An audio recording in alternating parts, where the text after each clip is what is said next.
बिस्मिल्लाहिर्रहमानिर्रहीम। फरमान मुस्तफ़ा सल्लल्लाहु तआला अलैहि वसल्लम जो जुम्मे के दिन मुझ पर दुरूद शरीफ पढ़ेगा क़यामत के दिन मैं उसकी शफ़ाअत करूँगा। सल्लल्लाहु अलैहि हबीब सल्लल्लाहु अलैहि मुहम्मद। पानी बिस्मिल्लाह शरीफ पढ़ के पीना सुन्नत है। माल के राशिद अतारी नूर रूहानी लाज लेकर पेश खिदमत है। आज हम ना मिर्गी, जिनको मिर्गी के दौरे पड़ते हैं, तो मिर्गी के तकरीबन 5 मैं लेके आया हूँ रूहानी इलाज। जिस बंदे को मिर्गी पड़े ना, उसके कान पे ना अजान दें, इंशाल्लाह वो ठीक हो जाएगा।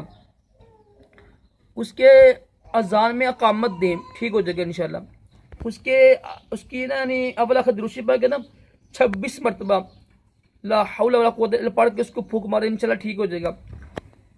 पहला कलमा यानी आधा कलमा ला इलाहा इल्लल्लाहु, ला इलाहा इल्लल्लाहु इतना पढ़ के ना यानी 40 मरतबा दम करें, पानी पर उसके छींटे मारें, वो ठीक हो जाएगा मिर्गी का मरीज।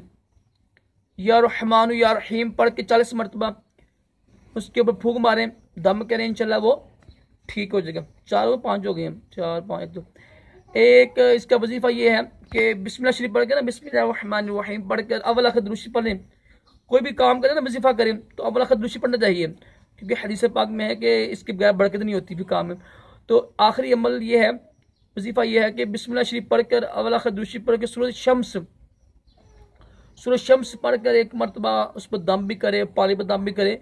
ये 5 या 6 वज़ाइफ हैं मिर्गी के मरीज़ के लिए। इंशाल्लाह इसकी बरकत से वो ठीक हो जाएगा। अल्लाह पाक हम सब को तमाम जिस्मानी रूहानी बीमारियों से महफूज के दोनों जहानों की भलाइयाँ अता करे।